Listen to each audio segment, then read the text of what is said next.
Good afternoon and good day to everyone. Thanks for attending this special edition of Mines and Money 5 at 5, sponsored by the Queensland Government and the TIQ. I'm Mike Hill, Head of Mining for Mines and Money and IMARC. It's great to see such a great turnout today. I'll run through a couple of things around the admin. We try to make these sessions quite interactive. So if you've got a question, I'm sure everyone knows how to use Zoom by now, but if you put your hand up in the function, then we can either unmute you or I can directly ask the question. So we really do encourage keeping your camera on and asking questions as we go. So I think that's it from the admin side. Without further ado, I'll hand you over to our host for today, Chang, who's the Senior Trade and Investment Officer for Mining and Resources and Energy for the TIQ, the Queensland Government. So Chang, over to you. Thanks, Mike. And many thanks to IMARC and Mines and Money. TIQ is pleased to work with Mines and Money to put together this 5 and 5 episode focused on Queensland. This episode will feature companies in gold, base metal, battery mineral refinery development, and mine tailings reprocessing. The panel today is a great mix of investor, explorer, producer, project developer, and service provider. They will give the audience insights into some current opportunities in Queensland. To the audience, please feel free to type your questions in the chat function or use the raise your hand button if you have a question. First, I will welcome Anthony Christensen, Director for the Mining, Resource and Energy team from Trade and Investment Queensland, to set the scene. Anthony has worked in the mining, resource and energy sector in both industry and government for almost 30 years. Much of his time in the industry was spent exploring for nickel, copper, gold with Western Mining Corporation around the world. In government, he has spent time in both technical and regulatory roles. Off to you, Anthony. Thank you very much, Chang. Welcome again, everybody. Today's Queensland's Focused 5 at 5 session. Well, whether it's coal, gas or minerals, Queensland is a jurisdiction with demonstrated endowment coupled with a track record for delivery of resource project development. Offering strategic certainty, established links with and proximity to key growth markets, and having required hard and soft infrastructure, Queensland continues to see new milestones reached on billions of dollars in investments into its resources sector. Recent examples include mining lease approvals for the $1 billion Olive Downs metallurgical coal mine just last September, the final investment decision back in April for the Surat gas project, the opening of the Byron metallurgical coal mine in late 2019. Also noteworthy is Rio Tinto's new multi-billion-dollar Amran mine development. Importantly, Queensland's resources sector continues to see the entry of both new investors to the state, such as Adaro, Copper Mountain, Gold Energy and Resources, but also significant is that there are new investments coming from existing asset owners, Sojitz and EMR being leading examples of this. To have mines, of course, you need to have exploration. Queensland has continued to provide access to land for exploration. The current Queensland Government has released more than 71,000 square kilometres of land for resource exploration. Median grant times for exploration permits in the last financial year, whether for coal, petroleum or minerals, were under 10 months. Beyond tenure grants, the Queensland Government is also working actively to bring forward resource discovery and development, most notably through the Collaborative Exploration Initiative, which provides direct financial assistance to industry to undertake innovative frontier exploration. This program has already contributed to a number of discoveries, including A1 Metals iron oxide copper gold project in northwest Queensland. Additionally, it's the provision of ongoing geoscience data collection programs that continue to deliver valuable new data sets for explorers and miners. Finally, Trade Investment Queensland is another means by which the Queensland Government supports the state's resources sector. Having a specialist mining resources and energy team connect Queensland resources companies and project proponents to an international office network spanning 14 countries has been demonstrated to be a valuable assistance in securing the required investment and or cornerstone off-takers needed to make a project bankable. In financial year 2020, TIQ assisted Queensland Mets, coal, minerals and renewable proponents to achieve 10 international investment outcomes worth over $500 million. Queensland has opportunity in coal and petroleum, in base, precious and new economy minerals, as well as renewables and mining services, You'll be hearing about just a few of these here today. Please, feel free to reach out to Xuanyu and myself after this event to find out more about these opportunities in Queensland. Once again, thank you. Please enjoy the session. Thanks, Anthony. So next we will have Jason Chang, the co-founder of IMARC Capital. IMARC Capital have invested in various mining assets globally, including the Ravenswood Gold Project, Capricorn Copper, and Kestrel Coal Project in Queensland. Jason will give us some insights from a global investor perspective. Off to you, Jason. Well, thank you very much, Ren. And firstly, on behalf of IMARC Capital here in Hong Kong, may I extend our gratitude and thanks to the organizers, Minds and Money, and to Trade and Investment Queensland for this very, very important event, and very pleased to be joining my fellow esteemed panelists this afternoon here. So a quick intro to IMARC Capital. We are a mining private equity firm managing and invested more than Australian dollars 7 billion of mining operations globally, 9 operations across the globe, and very happy to report majority of that in Australia, and 4 of them in Australia, and 3 in the wonderful state of Queensland. So delighted to be joining you all. As Shen mentioned, we bought Capricorn Copper in 2015. It was in care and maintenance. At that point in time, the vendor was looking to exit Australia, so we were very fortunate to buy that wonderful copper mine, and we brought it back to production about 12 months after we bought it. So that's going well. We then bought Kestrel, the coking coal mine, back in 2018, along with our co-investor Adaro, and I think I can say that's Adaro's largest acquisition overseas, and we're delighted to work with them in acquiring Kestrel. And we also have Mitsui as our joint venture partner there as well. So a very, very international asset, and very delighted, of course, in April of this year, we closed our acquisition of the Ravenswood Gold Mine up near Townsville, which you guys are very familiar with. So we are continuing to pursue opportunities in Queensland.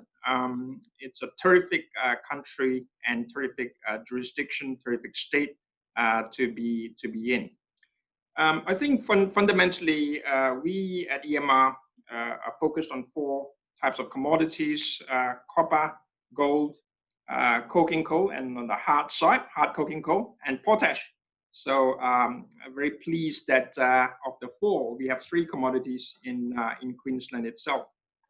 Couple of data points. For us, very fundamentally at the top of the list in terms of what we're looking for is obviously the quality of the ore body, of the mine, of the asset, and clearly Queensland is very much in the tier 1 of where we want to be focusing. And secondly, very importantly, especially clear from this COVID environment, a safe, stable jurisdiction is very, very key. And it's quite amazing as we reflect upon where we are today versus where we are 12 months ago and where we look for assets. I think I can say Australia very much top of the list in terms of governance, in terms of compliance, in terms of health and safety, really world class. And I think you've seen some of the press reports. I mean, across our 1,300 workforce in Queensland, I think I can say, there's probably less than 5 infections throughout this whole period, and really nothing as serious from a health and safety perspective at all. It's quite pristine, and I think that's reflected in the records of many companies on this panel today. I think we can be rightly proud in Australia that we are very much leading, this sort of movement in terms of health and safety and how we counter major catastrophes like this particular pandemic. So from that perspective, like IMARC Capital is very, very focused on Australia. And indeed in Queensland looking for more opportunities. So I'm actually looking forward to the presentations by the companies on this panel, of which our team at EMR know very, very well. So looking forward, guys, to what's going on in your world and what you're doing in your operations. And perhaps a quick snapshot on some of the successes we've had in Queensland. I think it's very, very useful. Ravenswood Gold we bought in April, not very, very long ago. And as it is under the great leadership of Brett Fletcher, and Ian Smith, who chairs the operating committee. We've managed to, I think we're going to be producing something like 40,000-50,000 ounces this calendar year.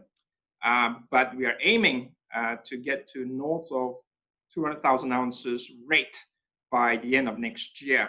And we're going to start mining from a new ore body, from the unmined ore body in the next few weeks. So, very happy with that. New equipment, new mine, and upgrading the plant from 2.8 million tons to 5, and then north of 7 over the next 12, 18 months. So lots going on, and we've got about 260 employees in that business. We recently advertised for 40 more. We had north of 3,000 applicants. So another great attribute, I think, of Queensland, of course, is just the skilled labor that we get very, very good access to. A lot of interest, a lot of support, and I should say our entry into Queensland have been very seamless, both from a federal government point of view and also from a state point of view. We deal with, I think, more than 8 departments with the state government, all going very well. Happy to report, and it's been seamless. I think not just Ravenswood Gold, but Kestrel, obviously a very complicated entry. From a structure-wise, we bought the asset, had lots of tenements transfer across to our entities, and that happened really very much on a timely basis. So we've been, having a very good seamless interaction with the departments in Queensland. I think, we wouldn't be able to say that of many other jurisdictions around the world. So, very happy to be partnering with the state in all of those 3 operations. So, across copper and gold and coking coal, we're still looking very hard in Queensland and other parts of Australia. We have a mine in Western Australia, but certainly very, very active in Queensland. And we've got a great team there. We've got 3 offices in Brisbane across the 3 operations, and really looking to expand that even further. So from that perspective, I think that's a sort of a bit of a summary and snapshot across what we're doing.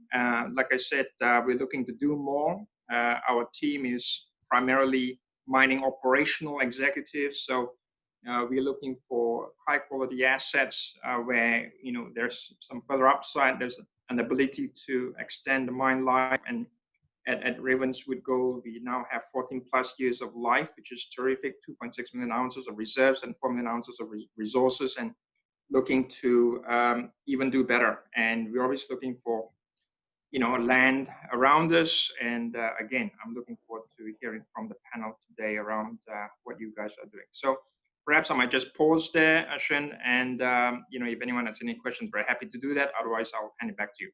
Thank you. Thank you, Jason. It's great to hear that your acquisitions and the projects is doing well in Queensland. Also, you're still looking for additional opportunities in Queensland. So we'll probably come to the questions from the audience at the end. So I'll move on. Next, we have Peter Bird, Executive Chairman from Zenith Minerals, a gold and base metal explorer. Peter is a well-known mining industry executive. He has had various positions in major companies such as Western Mining Corporation, Newmont, Newcrest, and Merrill Lynch Equities. Off to you, Peter. Thank you very much, and I'd just like to echo the comments that Jason made. It's great to be part of IMARC, and we appreciate the support also of Trading Investment Queensland. If I could just flick through to the next slide, please. Yep, that one. Thank you. So in the time that I've got, I thought it might be useful just to, and I'm a bit nervous now, Jason's on the hunt, but just to talk about some of our assets in Queensland. We're a little bit different to EMR. We're a micro cap, capitalised at about $35 million. About 50% of our portfolio is in Queensland, and we're actively drilling on 2 projects. If you just have a look at the slide and the screen here, why did we choose this area? It's very prospective. So you can see in that little box there, this is the part of Queensland we're at. There's some very well-known projects, and Jason also mentioned some, but from Mount Wright up to the north of at 1.1 million ounces, right down to Mount Rawdon in the south, over 15 million ounces of prospectivity.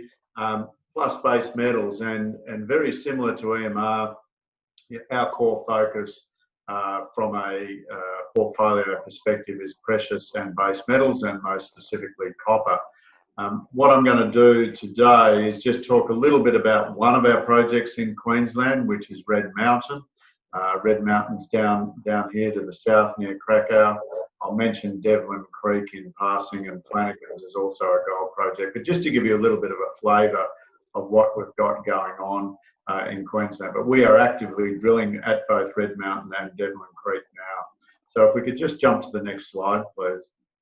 So here's a plan view of the Red Mountain project. It's very interesting. There are a number of what they call granite-hosted breccia complexes in Queensland that have been very successful and come into commercial production. Two such examples are Mount Rawdon and Mount Wright.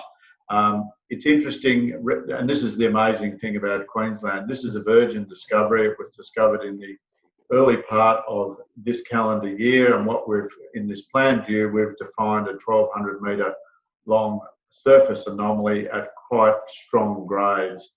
As I said, previously unknown. May, June, we started drilling this thing, and bang, we've got some success. If we can just move to the next slide, please.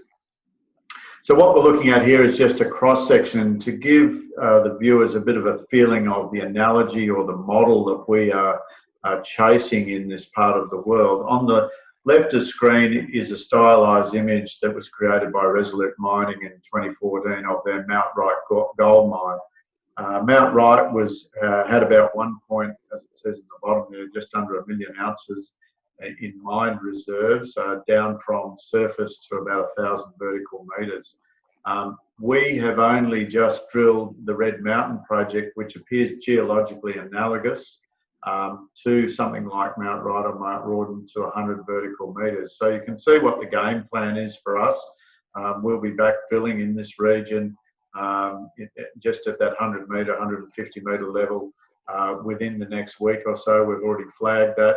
And clearly, based upon success, we would anticipate that we'll be actively drilling at both this project and the Devlin Creek base metals project, which contains copper, right through well into the second half of next calendar year. So I think, you know, that just gives you a bit of a flavour of what we're up to. We're looking for meaningful commercial quality deposits. We've got a very strong team who seem to have this uncanny knack of picking up these great projects, and it probably really paraphrases a bit of what Jason has just said a minute ago. We've just found Queensland to be a great place to work. Why is that? There's probably 4 reasons for that, and I've just jotted them down here. It still offers a high degree of prospectivity. So, you know, being our core focus, being gold and copper/base metals, it's a great address. There are, you know, it's just one of those parts of the world that seems to still offer amazing prospectivity if you're prepared to do the work. I think for explorers and producers, one of the things you've got to consider when you do a risk analysis on any region is, can you actually get access to these projects? Can you get on the ground? Can you operate? And, you know, there's a proven track record of that. Again, Jason mentioned that a minute ago, but I would sort of affirm that we've had a terrific run in being able to get access. The third point with respect to Queensland is infrastructure is very good, and you know, I've had the benefit of working in many parts of the world. There's sort of great infrastructure, pretty good roads, plenty of airports, power and water, you know, all those basic things which at the end of the day are a cost to evaluating and developing and or operating a mining operation. And I think last point I would like to make is that, you know, we've felt that our interaction with the government, semi-government authorities has been brilliant. They've been very helpful, and that's really allowed us to accelerate these projects. So in summary, we're very active in Queensland. We're drilling. We've already had success. We'll continue to chase that success well into next calendar year with the funds that we have.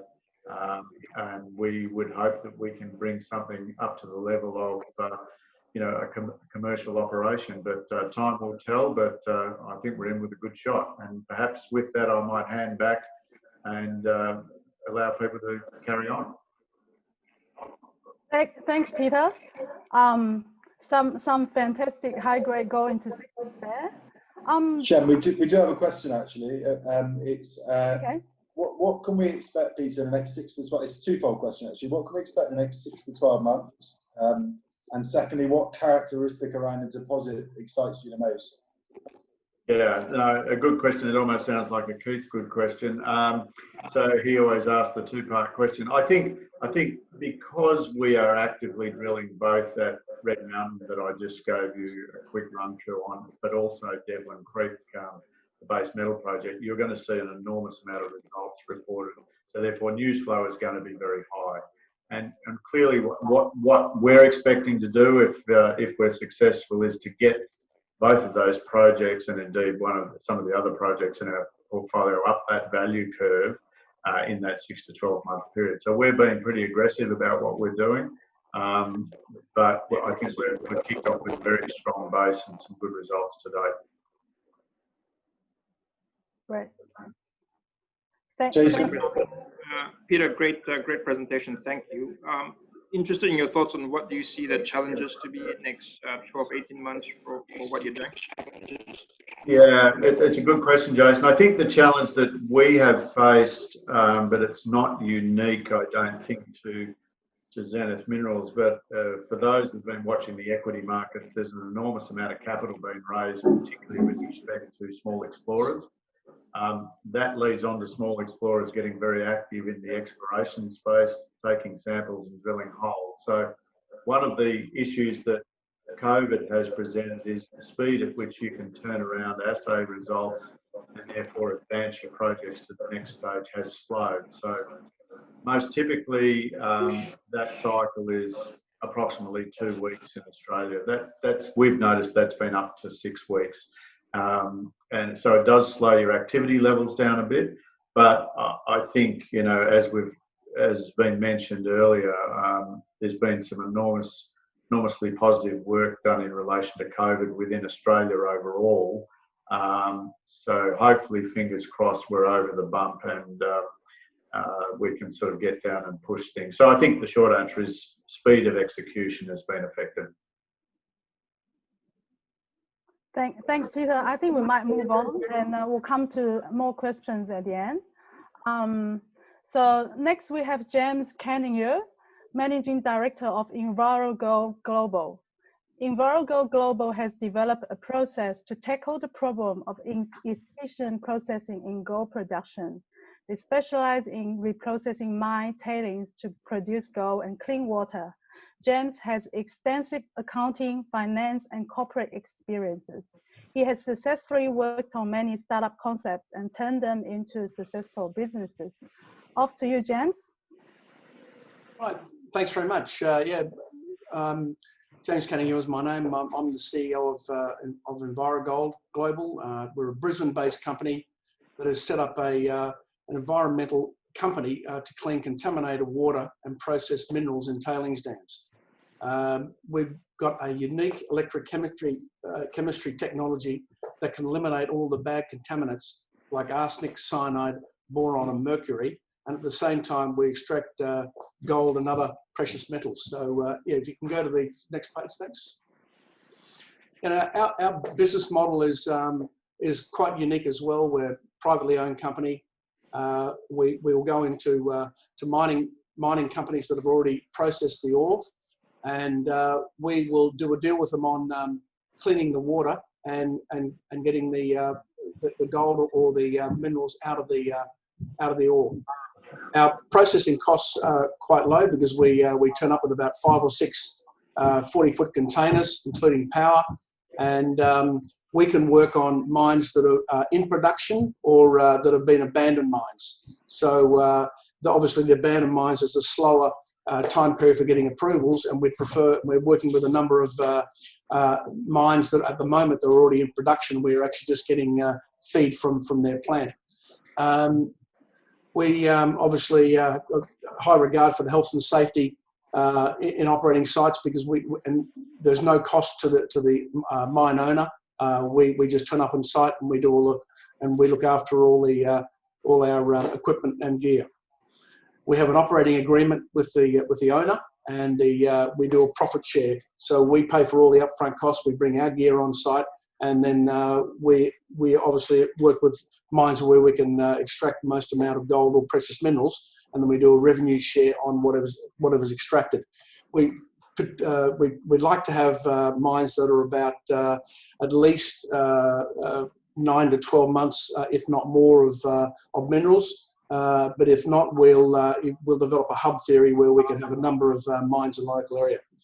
But most importantly, being an environmental company, we reduce the environmental footprint, minimising liabilities for the mineral processing, and enhance the social environmental licence for the client. So that's that's our main focus. So you can go to the next slide. What drives us is our world-leading electrochemical separation technology, which we call EST. It's a 100-year-old process, and our founders have fine-tuned it. On our team, we've got chemical engineers, mechanical engineers, but geologists, and in fine-tuning this process, we're identifying sites all over the world. We're building a massive database of sites in Australia and America and Asia, and any country. And we're looking at South America at the moment. We've got all the data, and we know which mines would be perfect for us, and we're now in the process of rolling that out. We specialise in refractory ores, which everyone knows, which is hard to get out ores, and our chemical engineers have got the ability it's the separation of the heavy minerals, especially in potentially golds kept in pyrite. And that's one of our real specialties of extracting those hard to get out ores. Our competitive advantage is the recovery rate that we're getting from our process, and typically we're getting up to about 95% recovery from the ore that we're trying to separate. Our tailings reprocessing incorporates traditional mining processing methods with our own EST technologies, which containerised, plug and play, and we can have a crew of up to 4 people on site. As I said before, they incentivise the higher prices with gold and precious metals at the moment. There's a very much increasing demand, especially if we can get up to 95% recovery. Next slide. So the big opportunity for Envirogold at the moment is that we've identified, as I said, over 20 gold producing countries. We're focusing mainly on Australia, North America and Southeast Asia. We've got a database of well over 200 or 300 mines that we're working on. We work on grade, and we work on tonnage and grade, and then we work on the ore to determine which ores we're able to separate successfully. Our head office, as I said, is in Brisbane. Got offices in North America, and we believe we're at the start of potentially unlocking what we believe is up to maybe 40% of gold that's been left in tailings dams due to old processing techniques.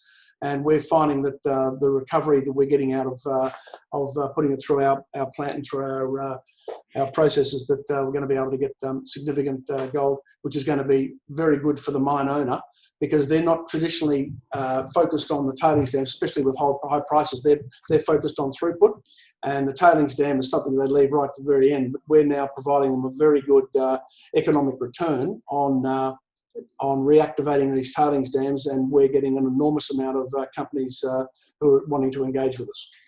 So that's it, and thanks very much, TIQ, for asking us to come along. Thank you. Thank you, James. Mike, how do we go with questions?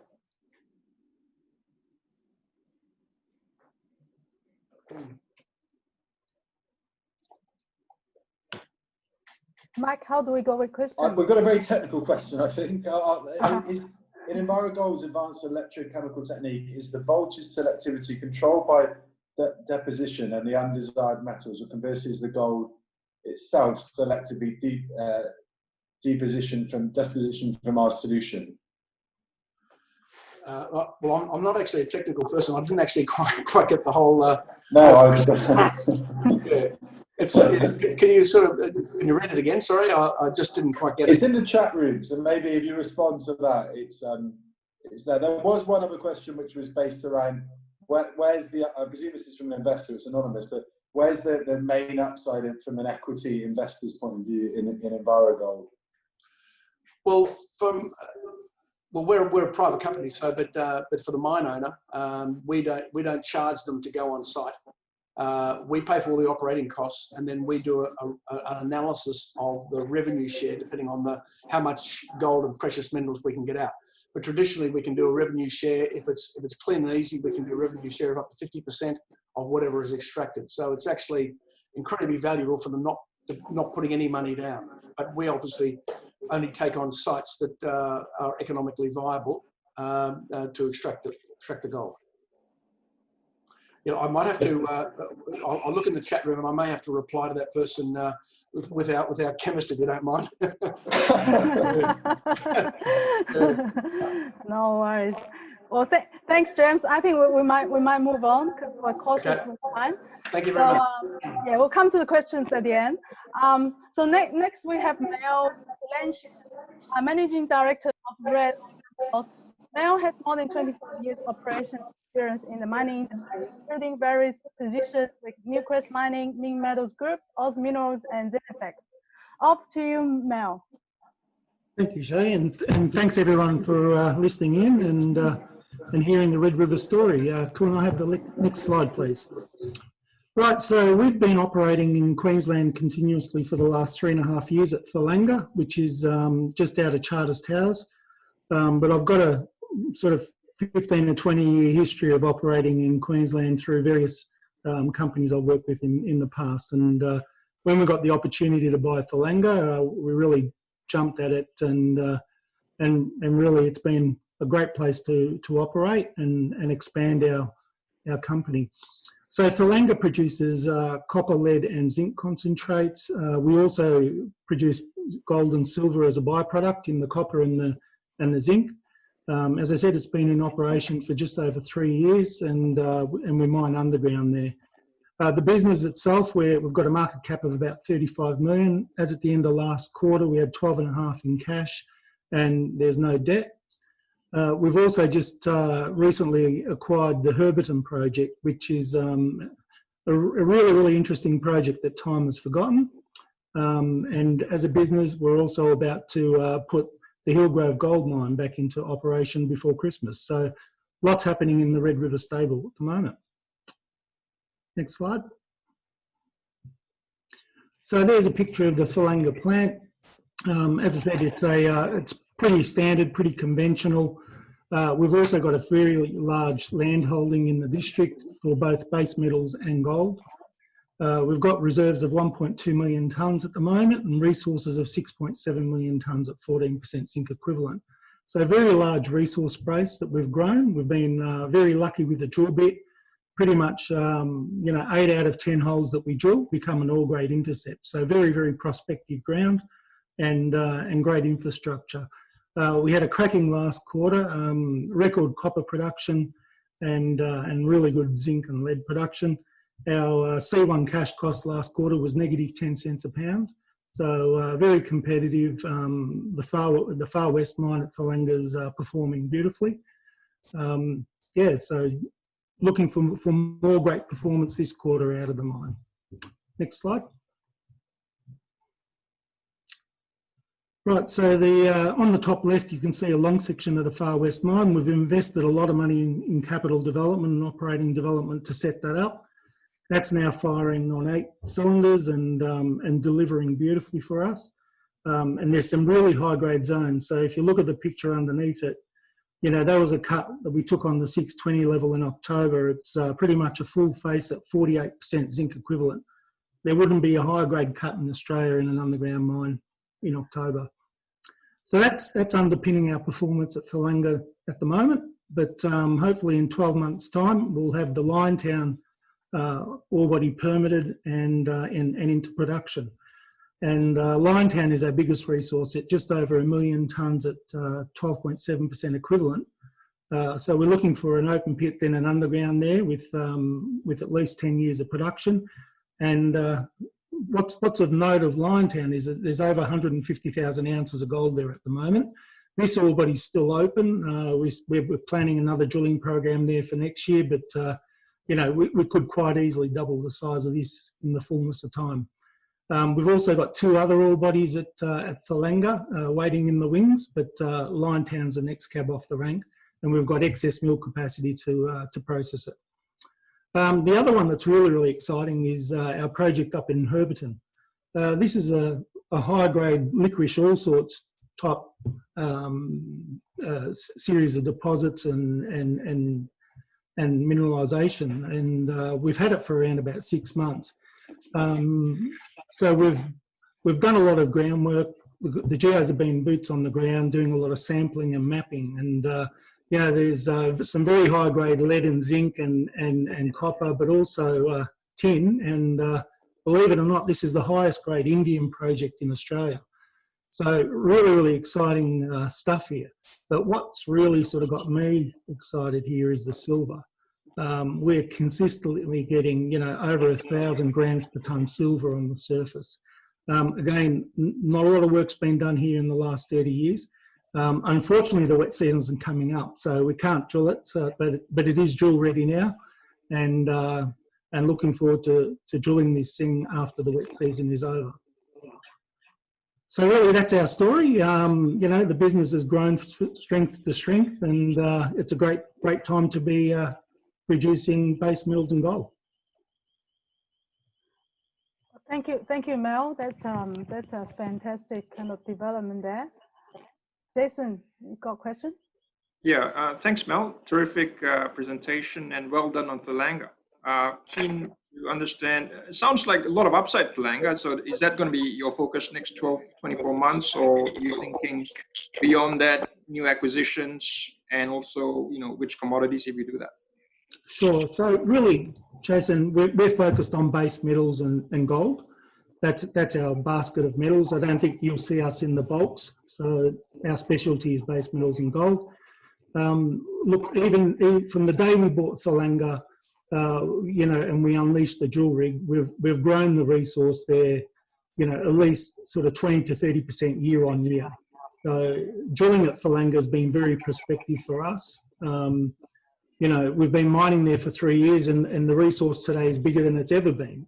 So we've been chasing base metals there, and we've got over 100 base metals targets to drill. So there's probably 10 years worth of drilling ahead of us. And as I explained, Liontown is still open. So we've only drilled that down to 250 metres. So lots of prospectivity there. But the other thing that we've just done in the last 6 months is, we're surrounded by gold mines. And Ravenswood is actually not that far away from Thalanga. And the geos have come up with about 30 gold targets, and we'll be drilling them before Christmas. And you never know, we might be adding a gold plant to Thalanga one day. So yeah, and in terms of acquisitions, look, we're always on the lookout. Mainly in Australia and nearby to our Thalanga operations. So if there's anything that we can add to the portfolio in base metals and gold, we'll be interested. Thank you. Mel, as you bring Liontown on, are there any changes to your processing circuit required? No, not really. From a processing point of view, it'll just be conventional flotation. I do want to add in a gravity gold circuit because we do know we have got free gold in our ores. So we'll be adding a gravity gold circuit. But, I don't really see any major change to the process plant. Yeah. All right. Thanks, Mel. So we'll move on, and then we'll come to the questions later on. So next we have Stephen Grocott, CEO of Pure Mineral Limited. Dr. Grocott is an accomplished executive in mining and mineral processing, with nearly 40 years international experience. Before joining Pure Minerals, he was the Chief Technical Development Officer at Clean Tech Holding Limited. Off to you, Stephen. Thank you very much, and thank you for the opportunity to speak, and also thank you to TIQ, who have been a help for us in our project. I recommend that you make contact with them. They have great networks and great connections. If we can skip to the next slide, you can speed read that, and to the next one. Thank you. So thank you very much. So one thing that's very different about pure minerals compared to the other speakers today is we don't have a mine. And you say, well, what's your asset? Well, actually not having a mine means we can bring this project very, very fast to market. We are importing or planning to import ore from New Caledonia. That's the nickel laterite ore, and New Caledonia is the largest high-grade nickel laterite resource in the world. Very short shipping distance. We have ore supply agreements with some long-established miners there. We'll be importing that into the port of Townsville, where that same ore from the same mines was imported for many decades into the now closed down to Queensland nickel operation. We have a project site just south of Townsville. If you want the specification for a location, that is the specification. It ticks every box. We have road, we have rail, we have water, gas pipeline, skilled workforce nearby, zoned heavy industrial. It's perfect. We process that ore through a very different process than is currently used for production of battery-grade nickel. Most battery-grade nickel is produced from high-pressure acid leaching projects. They can be made to work if you're brave and if you're very good. Roll a 12-sided dice. If you come up with a 12, that's good luck for you, because 11 of the 12 HPAL plants in the world have been abject failures, losing collectively over the last couple of decades something approaching $30 billion. We use a process, rediscovered a process effectively that was developed about 10 years ago to produce feedstock which would go into the battery industry. But that battery industry didn't exist. It was after the GFC, slump in nickel prices. Nickel pig iron was the cheapest way to get nickel into stainless steel, which is really the only market. Today, the growth for nickel is certainly in metals and alloys, but it's primarily into battery-grade nickel. That represents about 4% of the nickel market today. By the end of this decade, it will be about 1/3. Tesla's demand alone is something like 50% of the current world nickel production just for their own production. So our process uses atmospheric pressure leaching with nitric acid. We recycle all the acid. We don't use up the reagent. We produce a mixed nickel cobalt hydroxide precipitate. That's an intermediate that you can sell to battery producers, but we intend to refine that straight through to nickel and cobalt sulfate. That's the high purity battery grade feedstock. One of the great things about our process is it's super clean, high pressure acid leaching. You end up with about 1.2 tons of residue for every ton of ore that you process. We'll end up with at most 0.2 tons of residue, which is probably suitable as an engineered landfill, so we may end up with 0 tons. Everything else of the ore ends up as a byproduct. The iron ends up as pyrite, which we sell. The magnesium ends up as magnesia, which we sell. The aluminium is aluminium hydroxide, which we'll refine through to high purity alumina. So you see along the bottom, we have the nickel sulfate, cobalt sulfate, high purity alumina.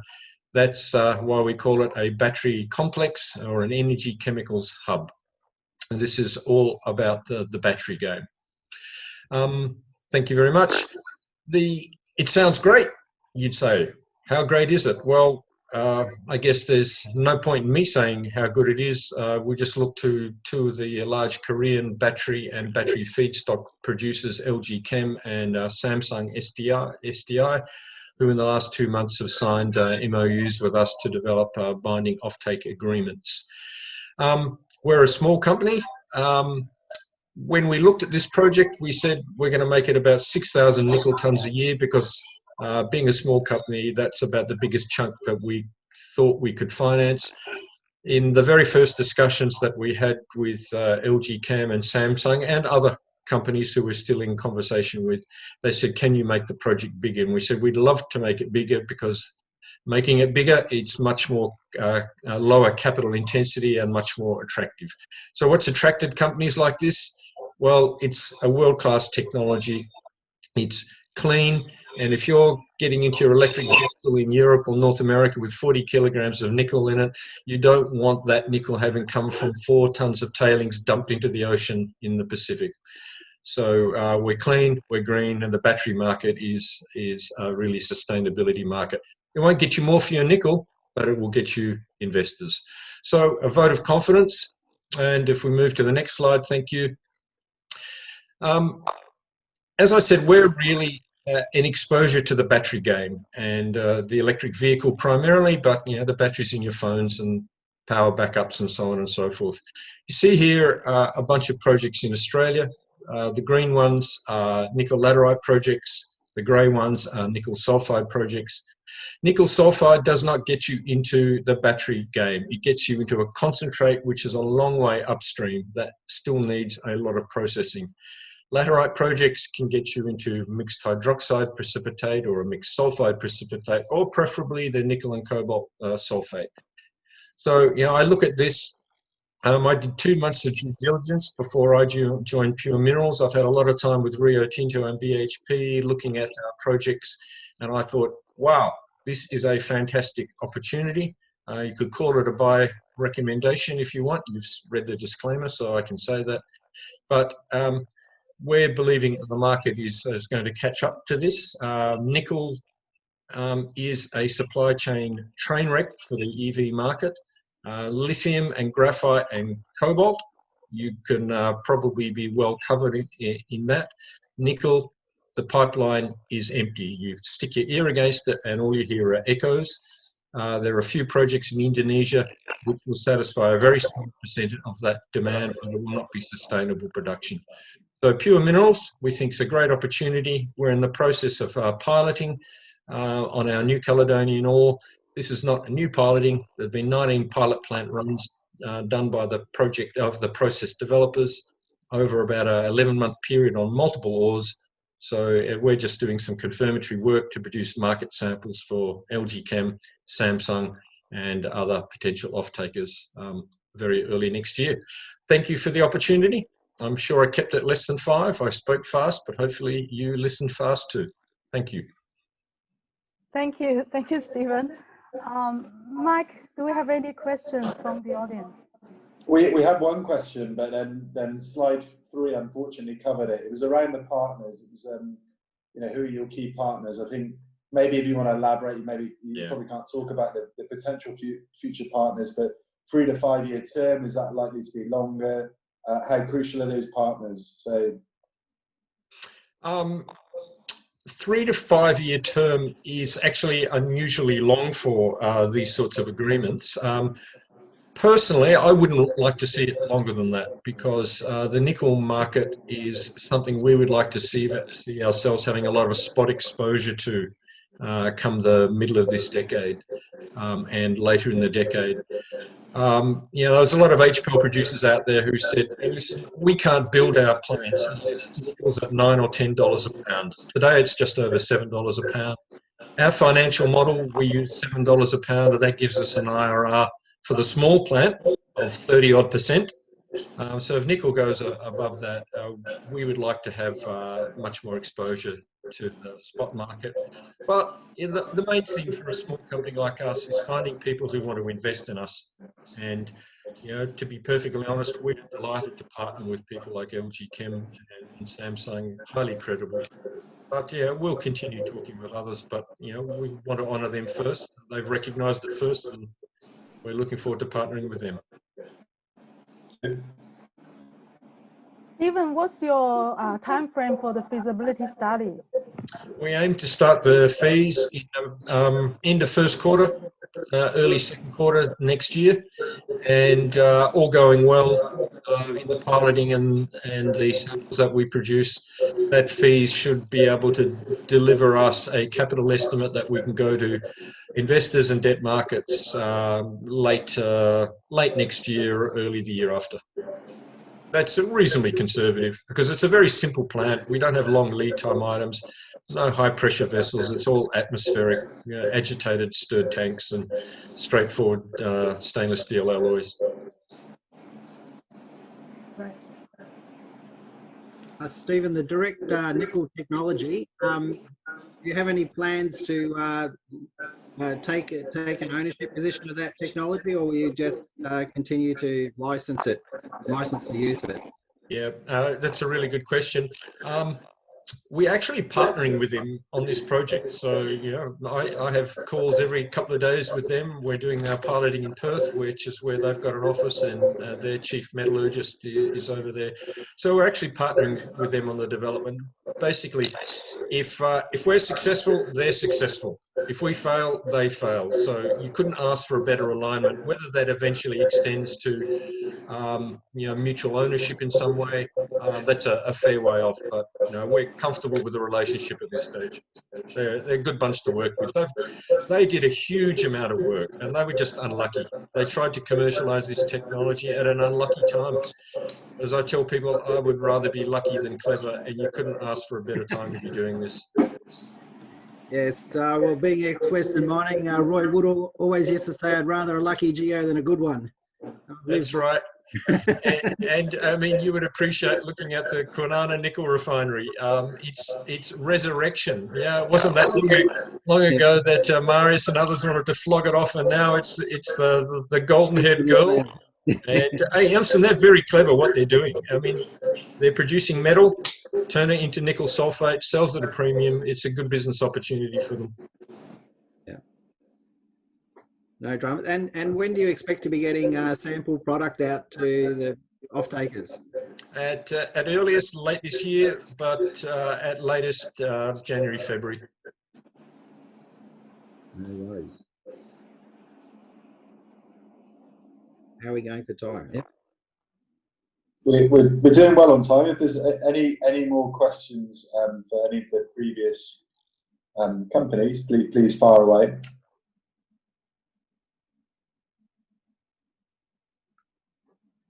Otherwise, I've got which is probably a closing question. So, but I'll answer it now because I think it's an interesting question. It's an open forum. We've heard a lot of promotion around what a great state Queensland is to do business in. You know, it's always ranking pretty highly, and we've got business owners and CEOs who've invested their own capital in the business. What can the panelists? I might start with you, Jason. What could the Queensland government? I'm sensitive about the Queensland government sponsoring this, but what can they do to help support the growth of the sector in Queensland? A couple of things. One is, you know, we would encourage the Queensland government to continue to invest in infrastructure. I mean, it's going well, right? I think, as the panelists have said, there's rail access. You know, copper string project. You know, we're very excited.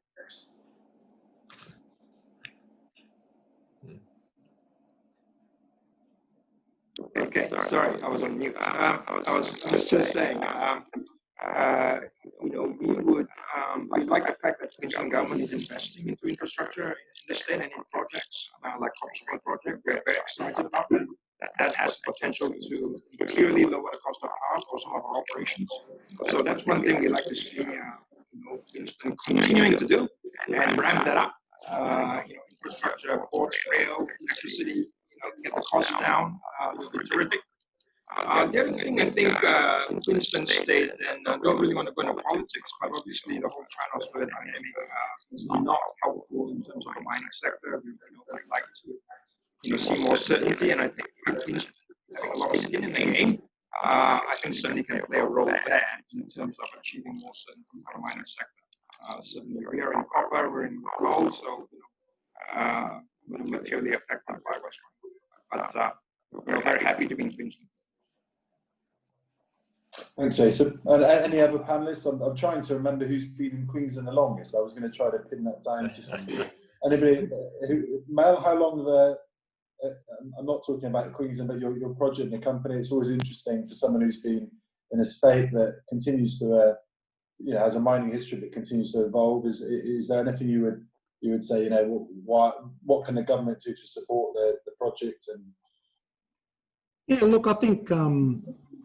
Like specifically to Palancian and Red River, you know, we've got good infrastructure and we're in a good space. But I think, you know, as Jason said, you know, continuing to invest in infrastructure, and I suppose the other one is, you know, Jason did mention the cost of power. You know, if there's anything that we can do to make the power price more competitive, you know, that'd be welcomed by the industry, because it does, you know, that is a substantial cost in the mining process.